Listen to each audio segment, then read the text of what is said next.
Hello, filthy movie lovers. My name is Gentry Austin. And I'm Casey Scott. And we're the hosts of the Sin Syndicate, film podcast for something weirdos, anti-criterion bros, and Joseph Sarno aficionados. Join us semi-weekly as we peer into the adults-only theaters and sticky-floored cinemas of the golden age of sexploitation, when the morals were loose, the laws were murky, and the intercourse was all simulated. Find us now on the Someone's Favorite Productions podcast network.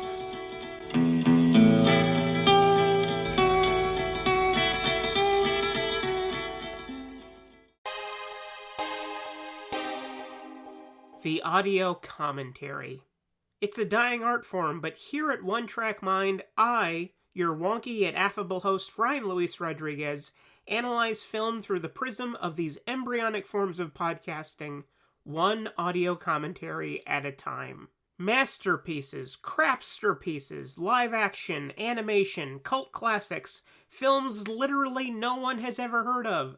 No track is too small, and no track is too big. Join me and my guests from the entertainment world as we keep these features alive every other Tuesday.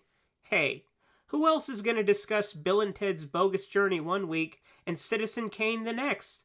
Us, that's who. Sure, you have to put up with my voice, but there's a certain give and take in this industry. That's One Track Mind, part of the Someone's Favorite Productions family and available wherever you get your podcasts.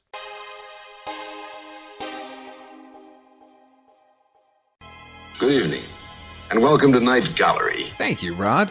And I want to welcome everyone to Midnight Viewing, where once a month we talk all about your follow-up to The Twilight Zone, Rod Serling's Night Gallery. They say it's Rod Serling's Night Gallery, and it isn't really Rod Serling's Night Gallery, it's somebody else's. Oh, we know. We talk about it a lot. Your curators at Midnight Viewing are the projection booth's Mike White. What can happen to human beings when trust is wiped out by suspicion? And CultureCast's Chris Stachiw. Small boy encased in a crystal ball. And I'm Father Malone. The kind of thing that usually infests nightmares. Join us monthly at Midnight Viewing, the Night Gallery podcast at weirdingwaymedia.com. Doesn't remotely belong to me. I have no proprietary interest in that at all. Weirding Way Media.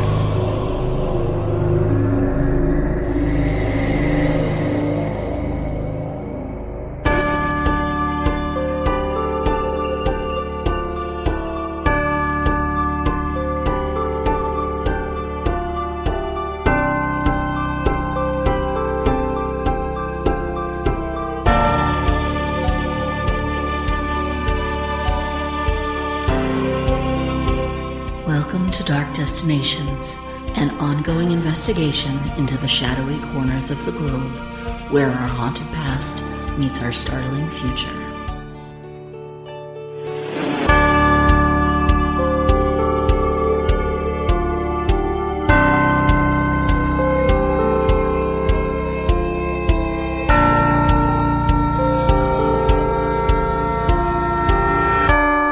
Episode 6, Santa Carla.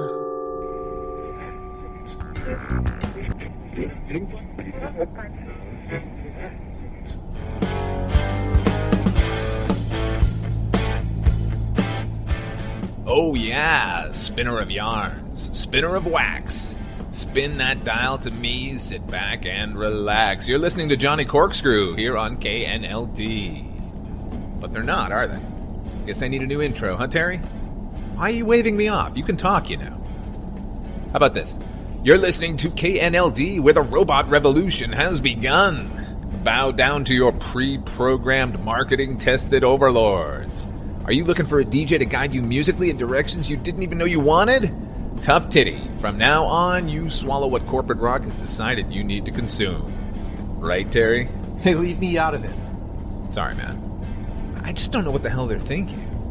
Either fire me or let me out of my contract. I can go find a station that needs on-air talent. I mean, a field piece? I'm not a reporter. You know, I only have a journalism degree because there wasn't a Play Records, Get Famous, and Do Blow Off a Hot Chicks course at SC. What about you, Terry? You consider yourself a journalist? Stop. I'm not on-air talent, Joe. Quite frankly, I'm excited to be out of the engineering booth. How's the sound? Is it okay? considering we're flying up PCH with the microphone clipped to my visor. Everything sounds good when I record it. It'd sound better if you'd stop bitching and actually do the assignment. You know, you were right. No one wants to hear from you. You know I'm your producer, right? Shh, Terry, please. Talent is talking now. Santa Carla Field Piece, take 1. Listen up. It is September the 15th, 1979. I'm Johnny Corkscrew, your newly minted roving reporter. I'm driving the next 7 hours up the Pacific Coast Highway. It is a little after 2 a.m., so no traffic. Just moonlight on dappled ocean to my left, canyon bluffs looming up to the right, and a ceaseless ribbon of twisting, curving flat top ahead. And at its end, I'm going to be telling you about a joyful spot that's soon to be a memory. Good to know I'm not the only thing being left behind in the name of progress. Now I'm going to be tuning my radio over to KDVL because they've always played better music than us. Johnny? You can just cut that last part out, Mr. Producer.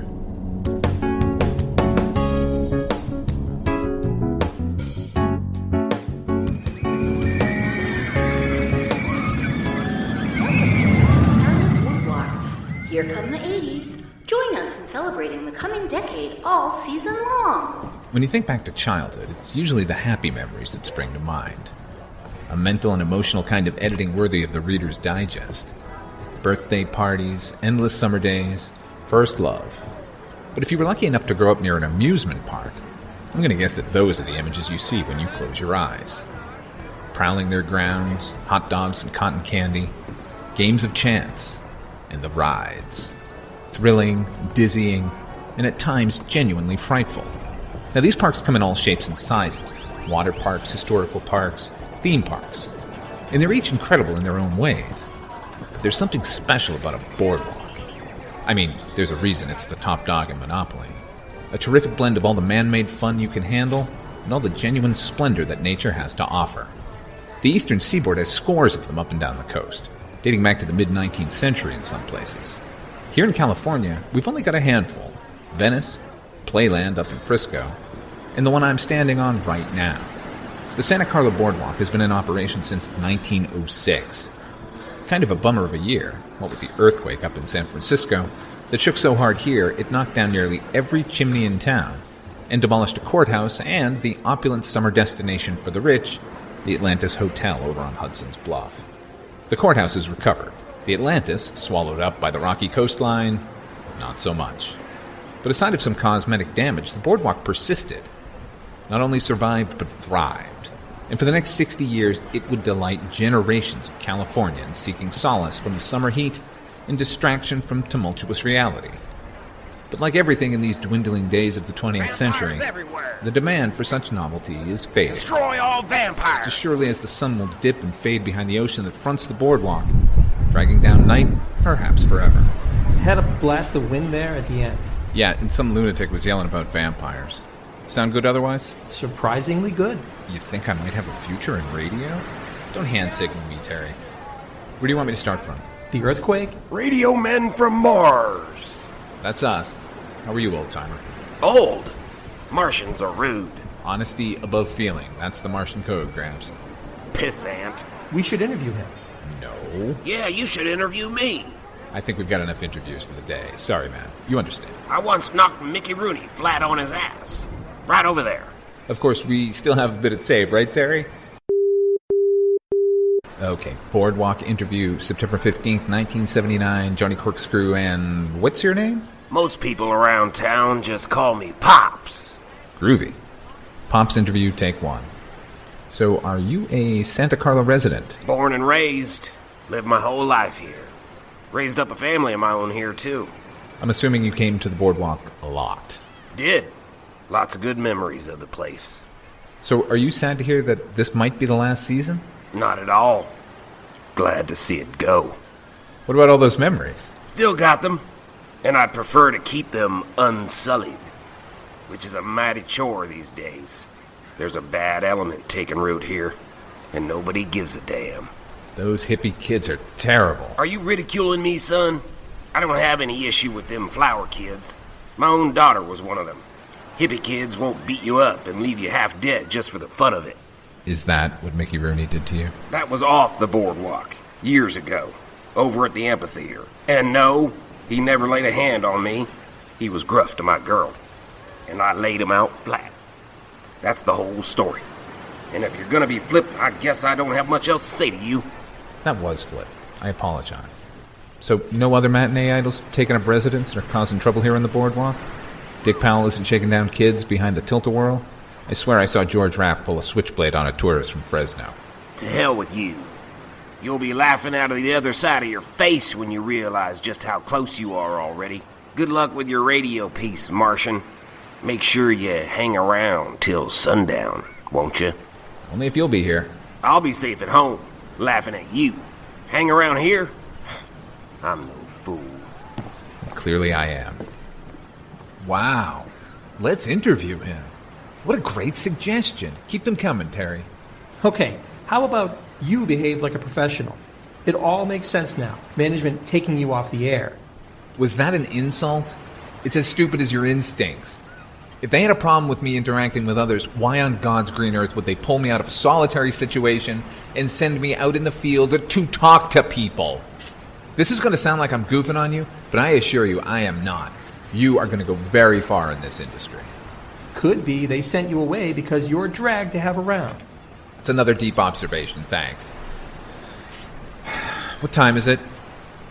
Looking at 3:17. Nope. No, it is not Cerveza time. I'm not falling for that again. Cerveza time? We're in Santa Carla. Do you have any idea per capita how many burned out hippies and druggies there are in this town? Throw a rock and you'll hit one. If anything, it's psilocybin time here in Santa Carla.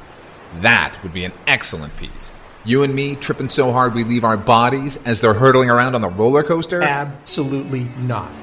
Well, a beer doesn't sound quite so awful now, does it? Come on. I saw a bar over near the merry-go-round.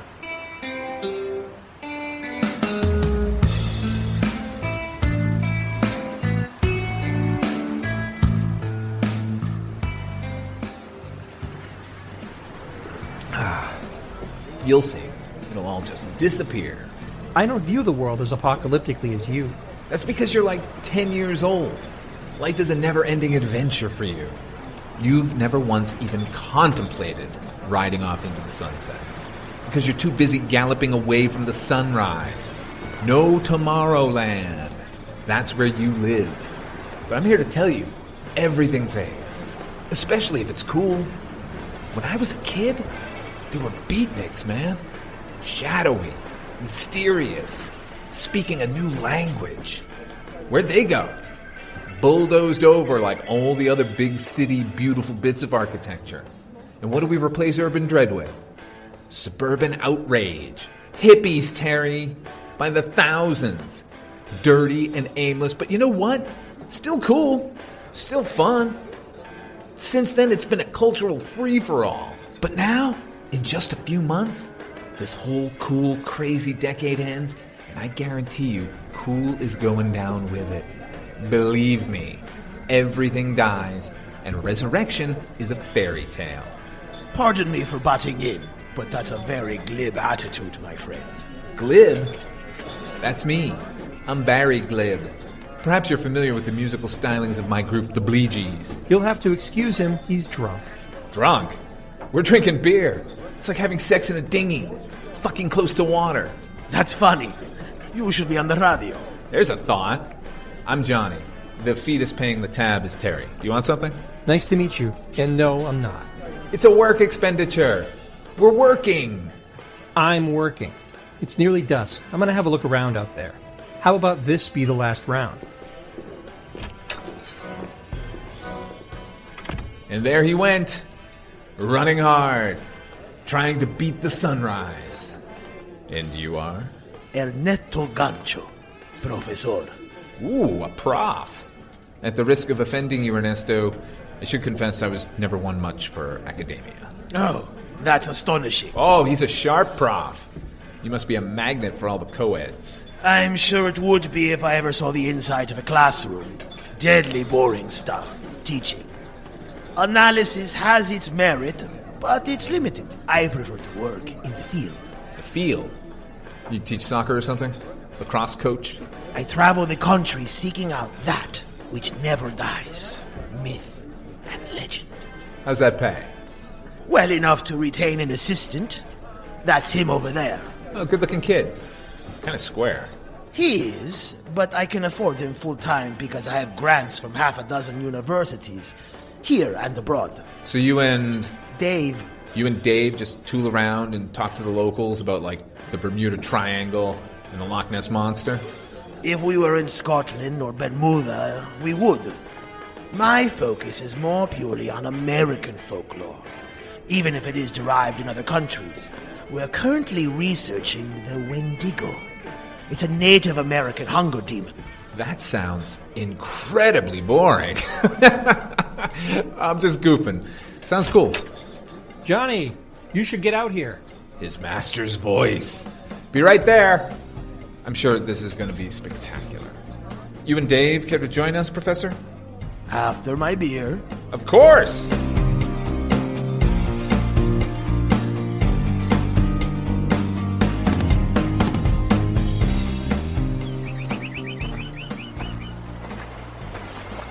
Tell me you didn't just want to watch the sunset together. What? Look over there. All I see is ocean. I think he means there, standing over on the bluff. Exactly. Who are you? Terry, Dave, Terry. Dave works with the professor here. Well, Dave's right. Look over on that bluff. See them? There's half a dozen people, all in black with big black hats. How can you miss them? I see them. So what? Maybe Alice Cooper's playing this weekend. Actually, I think the Doobie Brothers are playing. Okay, so it's a bunch of depressed Doobie Brothers fans. Maybe the Living Theater opened up a West Coast branch. What do I care? Because I was looking directly at that spot. 1 second it was empty, and the next they were there, like they just appeared. Was it as soon as the sun dipped below the horizon? Yeah. Los Vigilantes Oscuros. The what? Dark Watches. Never heard of them. A supernatural phenomenon, unique to the West Coast. Spectral figures who stand silent witness. They've been seen for centuries. First by the Chumash tribe, then Spanish settlers. I'm looking at ghosts? Possibly. No one knows for sure. My point is, do you think those Halloween freaks are real or not? Oh, they're real. Steinbeck wrote about them. Legend has it they appear at times of great turmoil. If I had to guess, something very bad is about to occur in Santa Carla. You guys are too much. That's a bunch of frat brothers who want to freak out the tourists. Whoa! Did you see that? Where the hell did they go? Are they supposed to do that, Professor? Los Vigilantes Oscuros, my friend. Dark times are coming. Are you seriously not going to talk about what we just saw? I'm not talking about it. And no, I'm not talking about it. Not good to keep frightening feelings all corked up inside. Is this my friend Terry talking, or is it producer Terry? I didn't think we were friends, and I don't think you're considering how cool those Dark Watchers could be for the piece. Producer Terry. And we're not. Give me the mic. Are we recording? Yep, in 3, 2... Hey gang, Johnny Corkscrew will go to any lengths to bring his loyal listeners to where the action is at. Right now, I am seated comfortably aboard the jewel in the Santa Carla Boardwalk crown, the Gold Rush. It's a roller coaster that opened way back in 1924 and hasn't lost a bit of its luster. That clanking and rattling you hear is me being towed up the lift hill, headed for the first big drop, which is as good a time as any to discuss death. That's right. With this beautiful monument to terror facing its imminent demise, let's talk about the times it helped its riders into the great beyond. First one was opening day. It was the last ride of the night, in more ways than one. Some clown decided to stand up at the moment the cars went back under the superstructure, sending his head down onto the unsuspecting crowd below. That's a way better prize than a stuffed animal from the ring toss game. Since then, 27 others have met their maker on this beauty. They say it's perfectly safe now, though. We'll see. Whoa!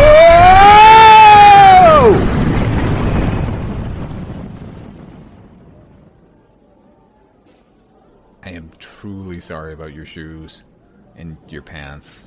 Oh man, I got your shirt too. Stop talking about it, as long as the equipment is vomit-free. You want to pack it in? Maybe start fresh tomorrow? Of course I do. But we haven't gotten one clip of anyone who works here yet. It's just you yammering on about ancient history. I'm sensing you're upset. So let's go get some recording done.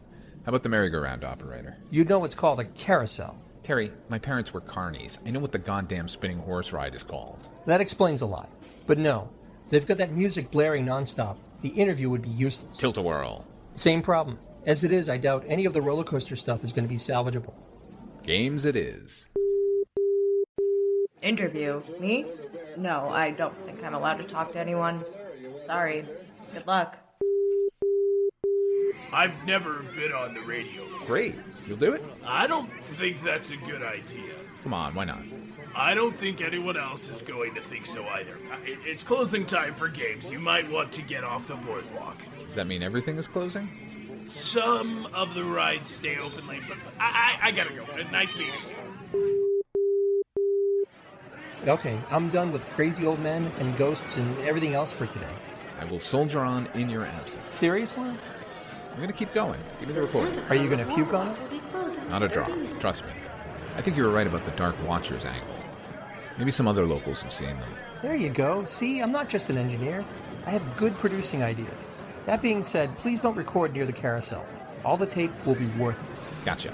Carousel is off limits. Hey gang, Johnny Corkscrew again. I survived the gold rush and now I'm taking it a bit slower here at the Santa Carla Carousel. Odd that the ride most associated with children is the one that closes last on the boardwalk, but here we are. The ride operator is as uncooperative as all the games people, so I'm going to try and talk to some of my fellow equestrian enthusiasts. There's way more people here than you'd expect. Just the same, I think I'm going to skip talking to the group of punkers in the corner. Too scary. There are a couple of biker mamas on horseback currently, but I got to look at their old men when I came in here. And I like my face arranged the way it is currently. So that leaves the dreaded task of talking to that pretty young lady who's chosen to ride the stationary stallion side saddle. If I can get her attention. Excuse me. Hi. Mind if I join you? The field's wide open. Anybody's race. Mounting a horse. Take one. Not much of a strap hanger. A what? It's what you're not. So, are you a local? You braved crossing a field of galloping horses to ask me that. I wanted to know if I could interview you. That explains how you're half machine. You're a recorder. So you're press. How exciting. I'm taking that as a yes. You want to know something strange? I despise human interaction. This carousel is as close as I usually get to human beings. It's something about tonight. That's a yes. Do you mind if we do it outside? The music. Way too loud. The tape will be unlistenable. It's not going to make a difference, but I'm bored with this ride. Follow me. Right on. Whoa, girl, whoa.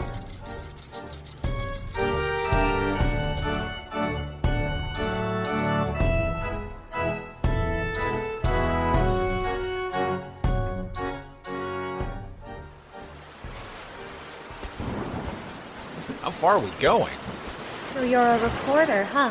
The unwilling kind. From the look of you, I'll guess it's not television. No, I got a face made for radio. I adore wireless. Do you work for KAB? It's all I listen to. They start broadcasting at sunset. No, I'm based out of L.A. I'm a disc jockey. Horses? Discs? No end to your jockey abilities. Yeah, but I'm a failure at both. Well, not failed, just replaced. My station's automating. Who needs that human touch when a robot jock can play everything they want you to buy? And now they have you gad-flying about, pestering the masses. Yeah, with a nostalgia piece. Death of the boardwalk, death of fun. It's a drag not being in the studio. But I'm warming up a little bit. It allows me to talk to some interesting and beautiful people. Flatterer. You know you're both. And as my grandfather used to say, false modesty is the same as pride. Johnny Corkscrew, Santa Carla interview... What's your name? Lily. Santa Carla interview Lily. So, what's your story? How much tape do you have? Miles. Not nearly enough. Santa Carla is a weird town, Lily, but you have to be the weirdest inhabitant. I know I am, but why do you say that? You look like you're 21, tops. But the way you talk reminds me of my grandma. I keep expecting you to start belting out a big band tune. That was a fine era. Hopeful. See? Everything that comes out of your mouth. That generation are children to me. God, you just don't stop. I like it. I mean, commitment. So, you never answered me back there. Are you a Santa Carla resident? I've spent every summer here in Santa Carla for 73 years now. Before that, a few decades in a town called Slaughter. Beyond that was the geometric beauty of Chicago for nearly half a century. I knew it! You're on acid. I've heard they still have a supply of Owlsley in liquid form up here. How many drops did you swallow? And, more importantly, do you have any more? I cannot die, Johnny. Uh-huh. You're immortal. Gotcha. And you're just now choosing to reveal yourself to the world? Now answer a question for me. Is this your calling? Radio? Yeah. This, tonight, here on a beach, interviewing me. This is what you're meant for? No, I ought to be spinning fat stacks of wax and drinking top-shelf margaritas with rock stars. But you've been forced from that path before you'd even reached your destination. That breaks my heart. I have seen and done and felt and experienced every facet of this life that even vaguely interested me. And with all the time to ponder, I've learned a valuable truth. There's never enough time. Never enough life. That is perfect. That's going to cut into the story like gangbusters, I guess you'd say. Boy, this story just keeps on changing. At first, I thought it was going to be some heartwarming hanky fest, you know, sounds of rides and cotton candy. And then Terry had this crackpot notion that we should focus on the Dark Watchers, which is a dead end. But now I'm thinking, this could be deep, like award-winning. Dark Watchers? Yeah, it's dumb. We saw a bunch of freaks out on the bluff earlier. Black cloaks? Wide brim hats? Staring silently? Yeah, some professor told us about them. I'm sure you've seen them. You have any idea who those jokers are? Callan! What? Ah, what the... Where were you hiding? Yes, Princess. Princess? Where are the others? I haven't a clue where Porik is, but Jadwiga and Dante had an altercation with our new friends. They're back at the Atlantis. The old hotel? What? I do my research. Have you chosen a new familiar? Maybe. Ignore him. The Atlantis is compromised. I would strongly urge once again that we vacate for something safer. We have bigger problems. Than annihilation. Los vigilantes oscuros. Here. We're too far south. This very afternoon. Here. I'll see you around, Johnny. But if you're smart, you'll leave immediately. What? You're going? Wait, what? Why did he call you Princess? Let me pull him apart. Slow down, big man. For now, Johnny, keep vigilant. There's more than the end of fun at play here in Santa Carla. You sure you don't want me to follow you? I would enjoy watching you try. What the hell is happening? Is everyone here tripping on hallucinogens? Including me?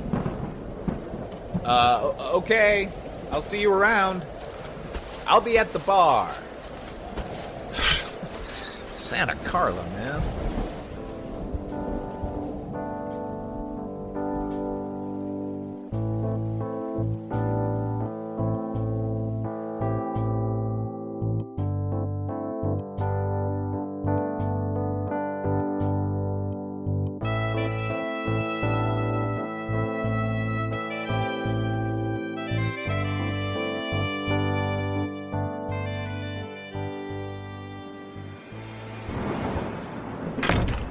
Sure I can't call you a cab or something. Smells like it's gonna rain. Nah, it's walkable. Thanks for putting up with me past last call. Let me give you a ride. Not necessary, barkeep. Suit yourself. Just walk fast, okay? If anyone says anything, you ignore them and keep walking. Gotcha. No chit-chat, just pitter-pat. Good man. I don't know about that.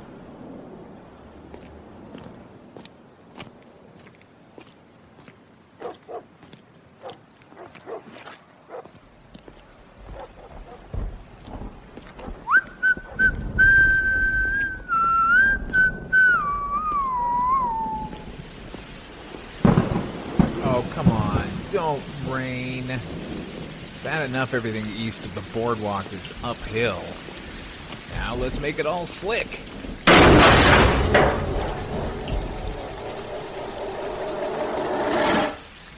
Hello?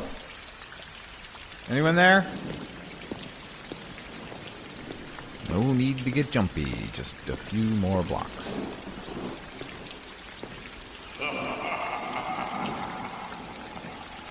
Hello?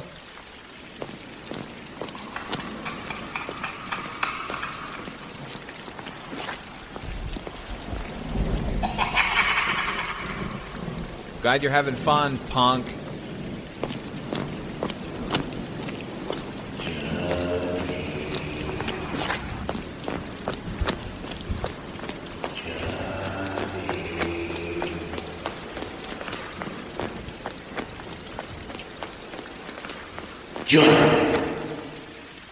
I'm a priest, just so you know. Wouldn't hurt a man of the cloth now, would you? Where's your collar, priest? Back at the hotel. I'm just gonna run along and grab it. Yeah. Or not. I don't need it. Needs. Everyone's so obsessed with their needs. Take heart in the knowledge that soon you'll never want for anything ever again. Your eyes! What the hell are you? Oh, Lily. She must be one of you. You know her, Lily? And, Kalyan? They're friends of mine. No friends of mine. You don't have to do this. You're right. I need to. Let go! No! Black Night Creature! He's no priest, but I am. You don't want to use that. Look at the cross. See your holy destruction. Back, Johnny, get behind me. A holy man with a little cross. My eyes are closed now, priest, but I can hear you, and I'll find you. You and your useless cross. When I get my hands on you, I'll kill you slow. Yes, follow my voice. Sancta Maria. What are you doing? Mater Domi Nostri. Stop. Ora pro nobis peccatoribus. Burn. Nun init ora mostri nostra.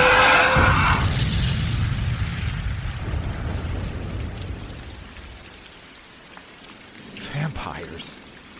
Yes. What did you do to him? He was covered in rainwater. I blessed it. Are we safe? Momentarily. Good. I'm gonna pass out.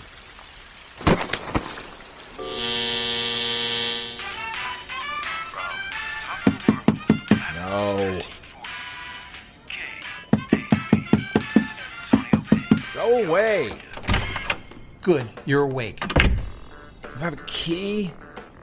Why are you knocking? Of course I have a key. This is my room. Given your current level of aroma, I thought it best not to have to touch you to get you to wake up. Turn that off. Your room? What the hell? What the hell indeed.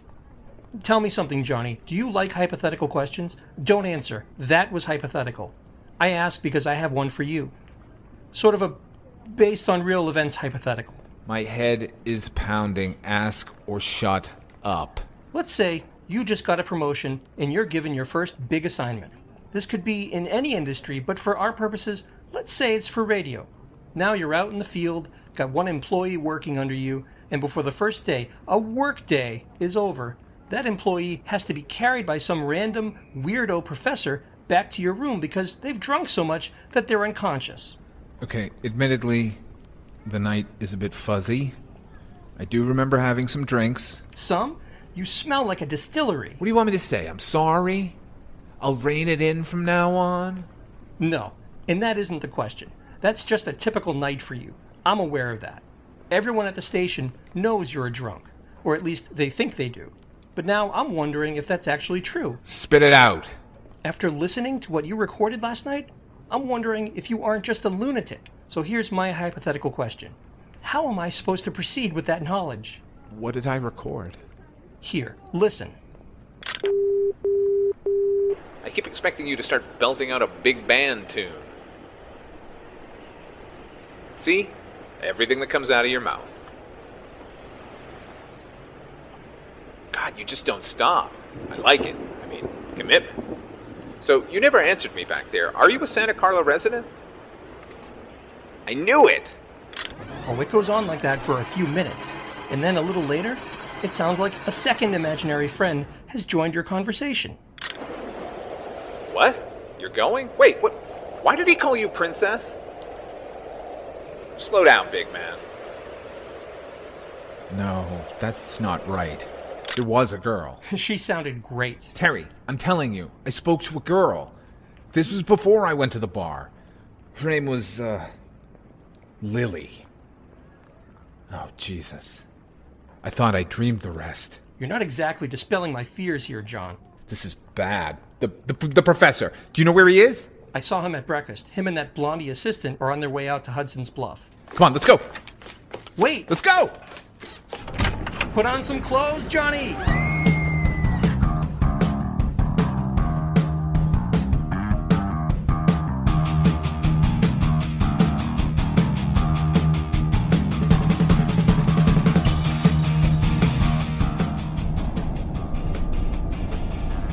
Come on, man. It's the pedal on the right. Why are you even driving? This is a residential area. They fine you double here.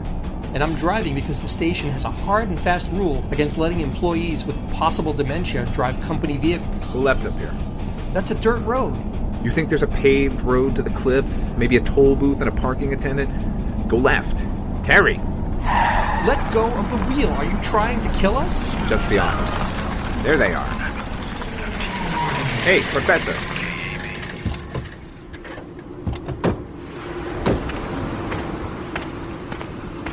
Hey, Professor, I'm talking to you. Mr. Corkscrew.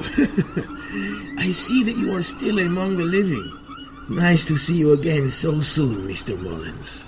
Sorry it's not under better circumstances. He thinks I'm crazy, Professor. Crazy for tequila, no doubt. There were no voices on that tape. I sound like a nut. Tell him about the vampires. Vampires? I'm afraid los vampiros aren't part of my purview, Johnny. Don't give me that man of letters crap. You're a priest. A vampire hunter like... What's the guy's name? Peter Cushing played him a lot. Van Helsing. That's the dude. Quit screwing around, Gancho. Tell him what happened. Very well. You drank too much tequila and we discussed monsters and myths for hours. Then you passed out so hard I presumed you had expired. Luckily, Dave has a strong back and carried you to your friend here. You goddamn liar. Let's be calm. You made a vampire explode. Are you listening to yourself? No, but you'd better start listening to me, because there are vampires in this town. With fangs and freaky eyes, and they're strong. And this guy knows it. And he's letting you think I'm crazy so word doesn't get out, and I want to know why. I'm really sorry, Professor Gancho. Please, it's unnecessary. Johnny, answer me something. If all you were saying is true, that I'm a monster hunter here to slay the dread American beach bloodsucker, and not, as I actually am, a distinguished folklorist here to research the Wendigo, why do you think I would alert the public? Surely this would cause a panic? Or more likely they'd paint me with the same brush of psychological detachment you find yourself currently. So which is it? You care so much for the public, or yourself and your reputation? This is pointless. Your friend may be quite ill, Mr. Mullins. Yeah, maybe. What did you say you're researching, Professor? The Wendigo, a Native American hunter. I know what it is. I grew up in a town called Cook. It's in Minnesota. It's so far north and deep in the woods you could walk to Ontario, Canada without breaking a sweat. We didn't have a boardwalk with roller coasters there, but what we did have was quite a lot of contact with people from the Algonquin tribe. I don't limit my investigations to the U.S. I study all of the Americas. So yes, I know well of the Algonquin. Then you know the Wendigo haunts those very woods some 2,000 miles from here. Don't get me wrong, I'm not saying Johnny isn't completely out of his mind with this vampire talk. But why the hell would you be looking for a Wendigo here on a cliff overlooking the ocean? See? Liar. Found it. I'll be right there. If you'll excuse me, gentlemen, I say good day to you. Saved by the blonde. What do you suppose he found, Terry? Wendigo droppings? Probably not, but it's not vampires either. Let's find out. Quietly.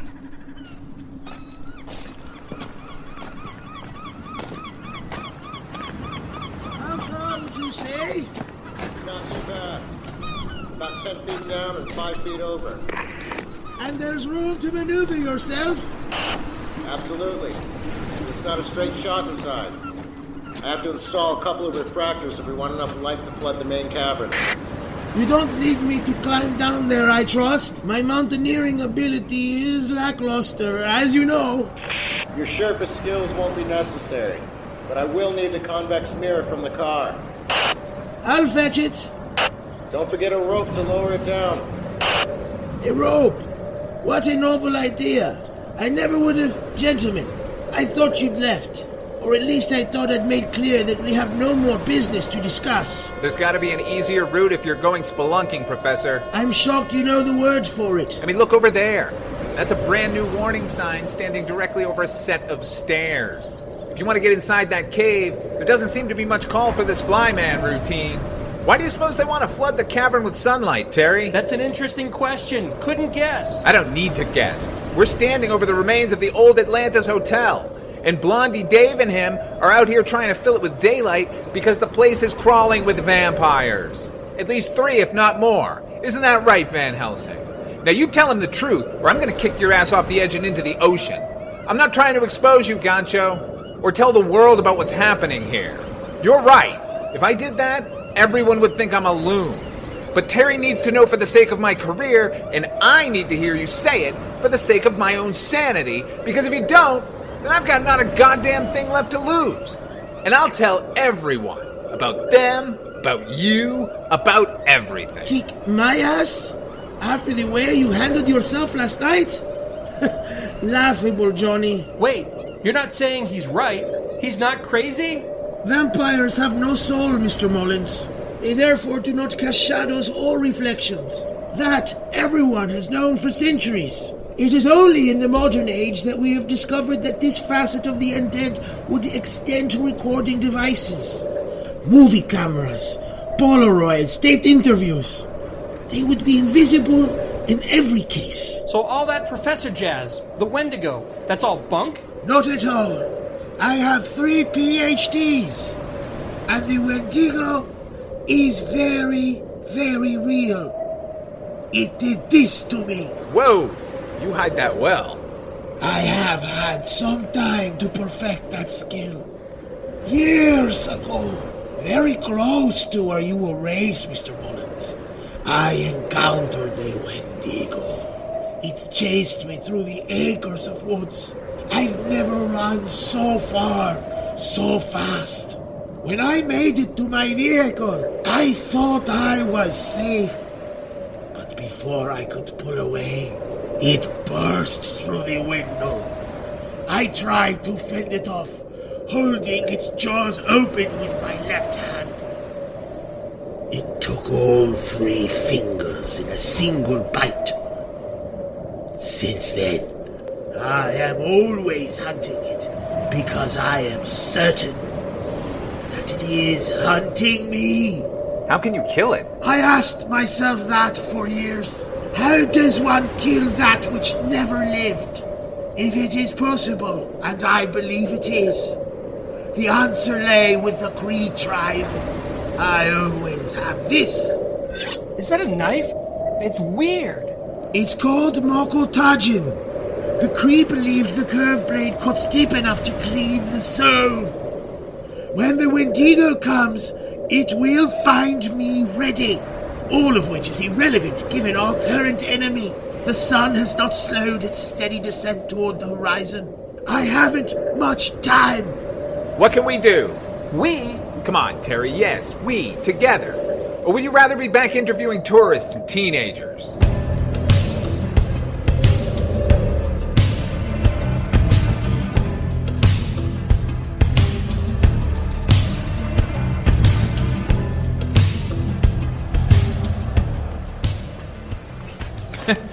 How did I end up with the dude descending 1,000 steps? You'd prefer scrambling down that cliff face with your friend? Excellent point. Tell me something, Professor. How did you know there were vampires in Santa Carla? Hell, how did you know there were vampires? If I'm being honest with you, I didn't know that there were vampires in Santa Carla. Coming here was Dave's idea. He argued, and quite rightfully, that a town such as this is a perfect place for their nests. Think about this city's proximity to 2 major population centers. It isn't equidistant between San Francisco and Los Angeles, but far enough away from either that it becomes quite attractive to the transient population. Towns such as these are used to new faces appearing, lingering for weeks, sometimes months, then moving on, moving away. What might be considered a missing person in a small town or even a large city would be dismissed in an environment such as this. It's like a hunting ground. A well-stocked game preserve, with little to no risk of exposure. Here we are. Dave, are you receiving? Read you, Professor. We have reached the mouth of the cave here at sea level. 10-4. Mr. Mullins has safely joined me here on the cliff face. Excellent. We will await your word. Copy that, Professor. You okay, Terry? How did I get here? Can you explain it to me? If I was being totally honest with myself, I know that I have no issue remaining in the engineering booth forever. But the higher-ups offered me this gig, and being a good Midwestern boy, I wasn't about to turn it down and disappoint them. What's the worst that could happen? Corkscrew spends the whole weekend drunk, and then I would have to do the whole piece. That was the worst. I come through and prove myself as multi-talented radio asset, producer, mixer, and star. As it turns out, the worst that could happen? Vampires! Shh! I'm sorry. This is all new to me. I understand. Believe me. If they taught a course on how to deal with the suddenly all-too-real world of the occult and supernatural, I would have taken it. I know it's overwhelming. You're doing great. You're full of shit. I am. You look awful. But it's going to turn out well. I've been with the professor for a couple of years. He's very practiced at this. How many times have you done this? This mirror gag? I don't know. A dozen, maybe? It's the safest way to do it. Flood their nest with brilliant blinding sunlight, they go up pretty quick. We're a good spot for what comes next. You seem like you can handle yourself. Hope your pal Johnny can. He's an idiot, but he's a capable idiot. I hope so. Gonna need a few more minutes to get the last reflector in place, Professor. Very well. You ever fought Frankenstein? That is a fiction. The Wolfman? Fiction? There are lycanthropes, changelings, skinwalkers, but they are not bipedal. They don't walk on two legs. Gotcha. How about that exorcist girl? You mean the devil, El Diablo? I guess so. I never saw it. No, I have not faced off against that child or the Lord of Darkness. Now, Johnny, I need you to listen to me. If the sunlight is unsuccessful, those within will be eager to seek out both shelter and revenge. Dave and I have scoured every inch of this bluff. The only ways out are where Dave and Mr. Mullins are. And here, take this. It's filled with holy water. You've seen the effect it has on them. Why don't you just bless the entire ocean? If there's trouble, we dive in. In order for water to be blessed, it must be uncontaminated. Even ignoring the pollution along the coastal waters, the ocean itself is anything but pure. The jar I gave you will have to suffice, but do not simply hurl it the moment you see one. I have my own methods for dispatching them. You will act as our failsafe. If one or more begin to overpower me, hit them with it then. Only then. I'll do my best. I ask for nothing more. We're ready, Professor. From 5, please. 5, 4, 3, 2, 1.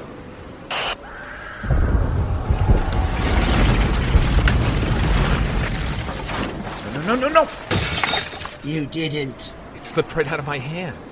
Everything is slick down here. Maria, coño, me cago en su madre, come mierda. God, what is that smell? Quiet. Be ready. How can I be more ready? More ready than fumbling holy relics into the sea. Look. It's smoking. Burned by the sun. Quite badly. Stake it before it gets its strength back. We must be cautious. Wounds mean nothing to the unholy.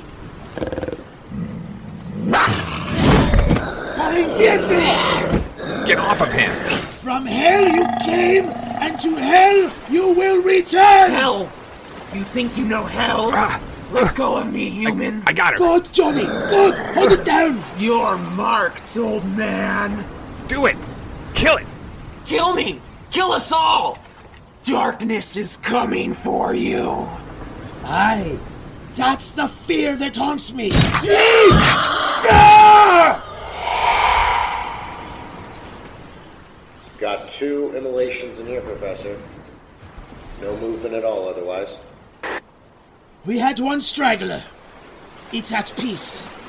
Very well. At your convenience, we're going to need a new tow rope lowered down. I must perform the last rites or this thing may revive. Can you see to our compatriots, Johnny? Of course. Mr. Corkscrew is on his way. Corsetti. Corkscrew's a radio name. Shocking. Mr. Corsetti is on his way.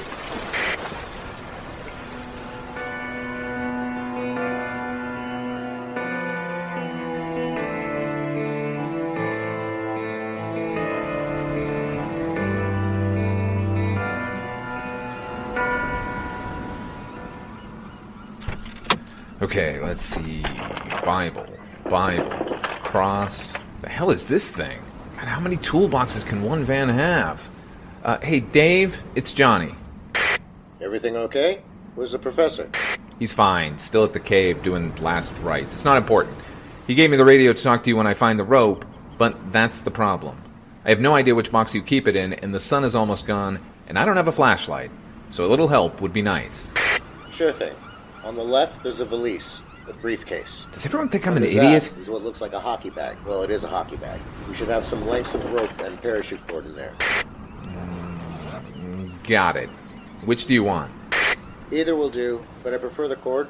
Better tensile strength. What was that? Jesus! Dark Watchers. Say again? Speak up, Johnny. I can't really speak up, Dave. I'm kind of surrounded. The valise has vials of holy water. Not vampires. Dark Watchers. And they're staring at me. I'd grab the holy water anyway. Okay. I'm just gonna do it. Do not move, Mr. Corsetti. Not moving. Hands are up. Those Catholic trinkets are useless on us. They've got a whole trunk full of weapons from every religion here. We are above your beliefs. Not vampires? Are you ghosts? Those beings have lived. We never have. We are apart from your world. We watch. And we wait. For what? Those times when our worlds clash. When reality begins to ripple and the veil seems poised to slip away entirely. We watch. And we wait. And we anticipate those moments. And only then do we act. You are the third human in millennia to hear our voice. I'm flattered? 2,000 years ago, as their skies filled with smoke, and the winged serpent made war on their jaguar gods, we warned the Olmec civilization. They did not heed our words, and the Olmec are no more. 1,000 years ago, when the plains brimmed with blood as Kaloa battled Katsina, we warned the Anasazi civilization. They did not heed our words, and the Anasazi are no more. No, this can't be happening. Now, here, the night creatures are engaged in battle. Two disparate tribes, two disparate goals. I don't want to hear this. A third approaches, older than both. Old is the land. You must choose your allegiance. You must choose the victor. Heed our words, or you will be no more. We watch, and we have seen.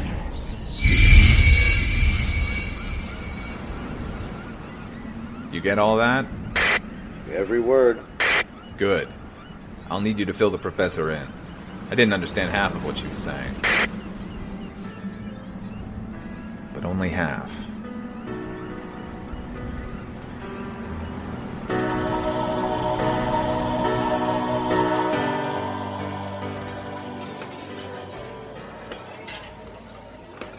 I don't understand how any of you have an appetite right now. Are you kidding? I killed a vampire today. I'm ravenous. You did? I helped. Yes, and performed as admirably as any disc jockey could. I could have done better with an actual weapon. Which reminds me, I owe you a jar. But I'm talking about something cool like that Wendigo knife. Have you seen his Wendigo knife, Dave? The Nakatogan. That's the one. Radical. I could have done some damage with that. Perhaps next time. Even if you feel you haven't the stomach, you should eat, Mr. Mullins. There is more work to be done. And you need fuel if you're to accompany Dave. Accompany Dave? That's not happening. The only work I have left is pick up our equipment, check out of our rooms, and hit the road back to L.A. What do you think, Johnny? The 101 down to the 5? The hell are you talking about? Did you not hear the "we watch" people? Did he hear that, Dave? He did. Yeah, I did. So what? A couple of hours ago, the only time in my life I ever even thought about a vampire was Halloween. Now they're real, and there's even worse coming. It's great, right? No, not great. Not even mildly pleasant. This is all bad, and I don't want any part of it. Doesn't seem like that choice is yours. Says who? Nobody chose me. Perhaps. The Dark Watchers might have been speaking collectively. Not big on sharing credit, are you, Professor? Certainly we cannot force you to stay, Mr. Mullins. But you are already involved. And another set of eyes and hands can only strengthen our company. Or do you want to be known as that guy that ended civilization because he ran away? If that happens, who would know? It's got you there, John. Please, eat. Think it over. So what happens next? I'm going to finish this mediocre omelet. Then, with or without Terry, I'm heading out to investigate a lead. There's a train trestle not far from here, but the locals have told me to avoid at all costs. Usually when you hear something like that, it's worth a look. And us? While Dave follows the path of what we do know, we must ponder what we do not. Like what the Watchers meant by a third party approaching. Exactly. An interesting puzzle. She mentioned that there were 2 tribes fighting here. She did, and that makes sense. None of this makes sense. Last night when I met Lily, her man Callion told her that they had an altercation with some new friends. Which means there is more than one group of vampires here in Santa Carla, and they are at odds. Now, in each of the previous instances where the Watchers intervened, the Olmec and the Anasazi, she mentioned 2 supernatural entities in conflict. The Serpent and the Jaguar gods for the Olmec. The Katsina and Kaloa. Yes, for the Anasazi. Dave and I have encountered separate groups of vampires at war before. It would appear such an occasion is not sufficient enough an event to have further impact on our world. That battle would need the presence of an entirely separate creature. Which will definitely be witches or ghosts. Whatever it is, she said it's as old as the land. Gentlemen. Jesus! I love doing that. Fellas, this is Callion. No. Remain seated. And please don't move. We wouldn't want to cause a scene. Look around. So many warm-bodied diners.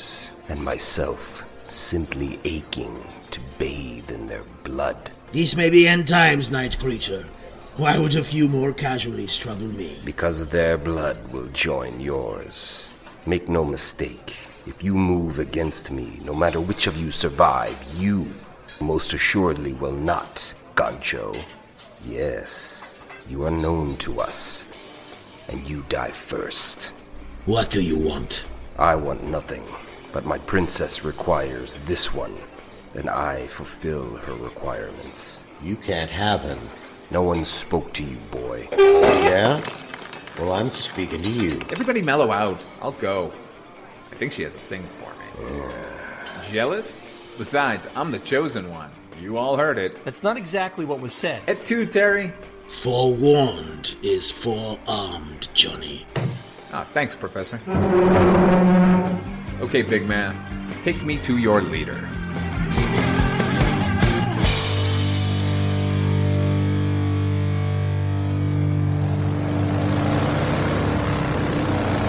Vampires on motorcycles.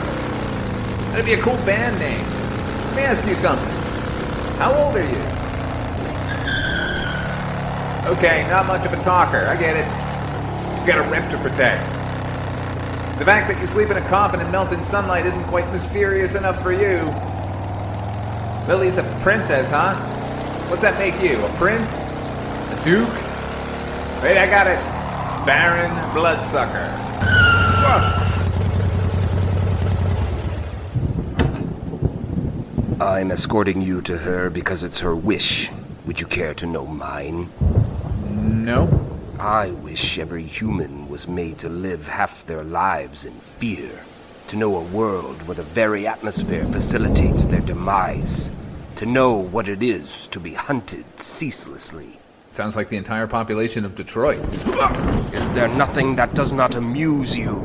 This, right now, is not so funny. We were gods, and you nothing more than sustenance and amusement. Then you began to multiply and organize like a plague. I have advised Her Highness for centuries and kept her safe from your kind. And now she turns to you for counsel?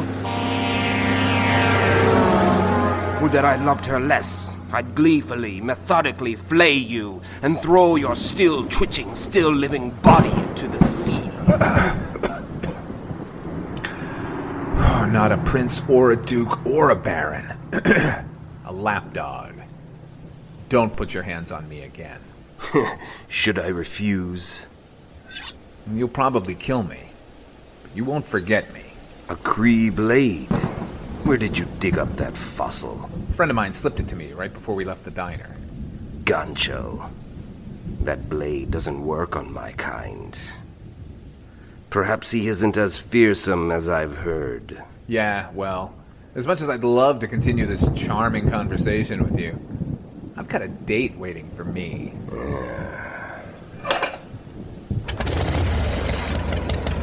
Get on. Okay, but only because you asked so nicely.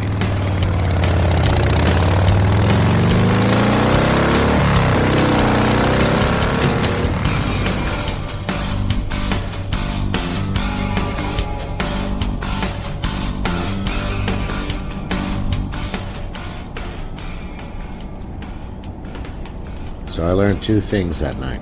One, never trust anyone who tells you that they're selling you pure silver. That is rarely the case. And two, the full moon doesn't mean a damn thing to a shapeshifter. I guess it's three things, and the last is most important. Know your enemy. Growing up, did you ever think you'd be doing this? Kinda, yeah. I know that sounds crazy. Nope. Crazy is me still going along with all of this, considering I have yet to see a vampire with my own eyes. This could be an elaborate prank. Wish that was true. I was the kid everyone avoided, obsessed with Poe and Lovecraft, staying up Friday nights to watch Twilight Zone while my parents were out. It's not like I thought monsters were actually real or anything, but I knew I'd be dealing with them in some form or another. Now here we are.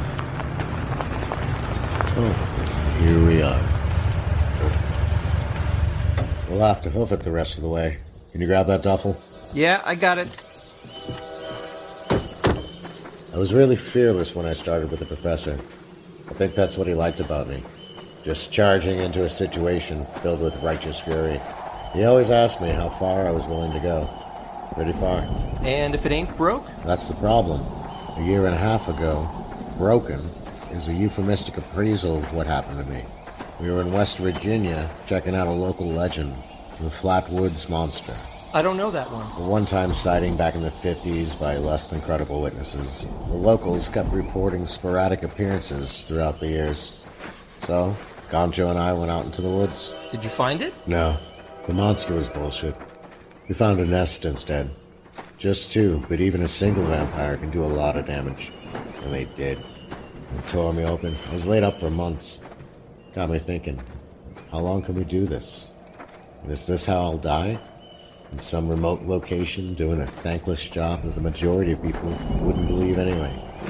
At the hands of a creature that can live for centuries but seems mired in the past. You know? It's like they can't embrace the future. They just keep doing the same things, haunting the same obvious spots. If I was a vampire, I'd never set foot in a castle or cemetery. I'd probably wear a cape, though. Capes are cool. Capes are cool. So, are all the myths true? Does garlic work? If you're trying to make them laugh, they don't change into bats or smoke. Do they command rats and wolves? They can, but it's not like they can summon every animal in town. It's more of a one-on-one situation. It doesn't even have to be an animal. It could be a person. Though in that case, it isn't some hypnotic trance. They tend to want to serve. Like Renfield. I never understood the appeal. No? Promise of eternal life sounds like a decent motivator. True. Back at the station, there's this intern that we convinced to go to a Kiss concert wearing a shirt that read, "Only girls wear makeup." He did that for $20. I can only imagine what he'd do for life everlasting. So this is it. It's a train trestle, all right. What happens now? We watch. And we investigate. Hand me the bag. Here you go. How far is that drop, do you figure? 200 feet. I read up on this place. They built it in the 40s, but looking at it, I wouldn't be surprised if it was the 1840s. It needs some serious renovation. Like everything else in Santa Carla. The beach is nice. Everything that isn't natural around here could use an updating. We should probably get off here. No. There's a walkway that runs along the edge. I'll wait for you there. When you get back to L.A., is this a story you're going to produce? Vampires for KNLD? I doubt it'd fly. Actually, I know it won't fly. They'd demote me to engineering on the graveyard shift. No pun intended. No, we'll just deliver the amusement park puff piece they want. That's probably for the best.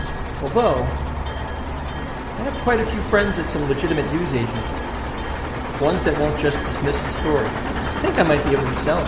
That's a shame. What did you say? I said it's a shame. Why?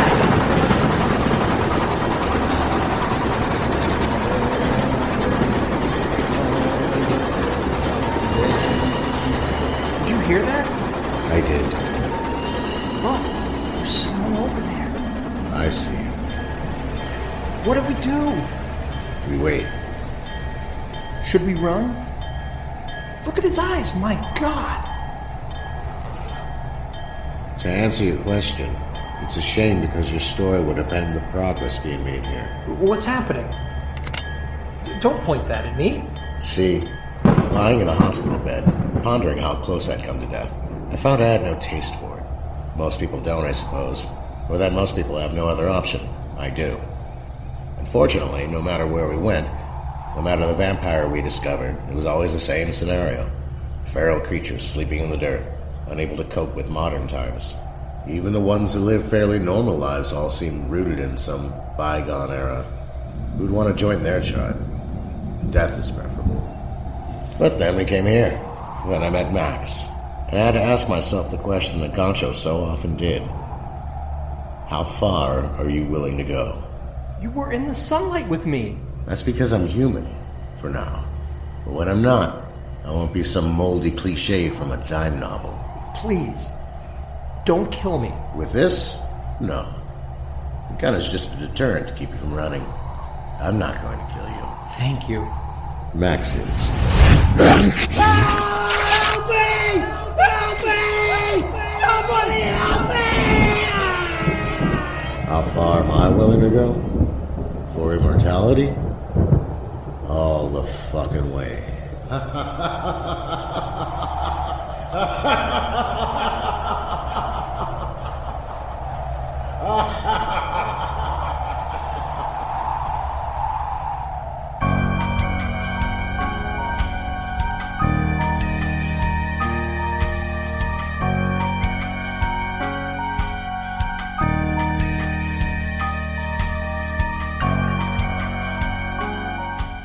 This episode of Dark Destinations was written and produced by Father Malone and featured performances by Antonio Llapur, Harris Porter, Dakota Sky, Matt Sjafiroeddin, and Drew Beddow. Music by HP Music. Until next time, may all your journeys lead to dark destinations.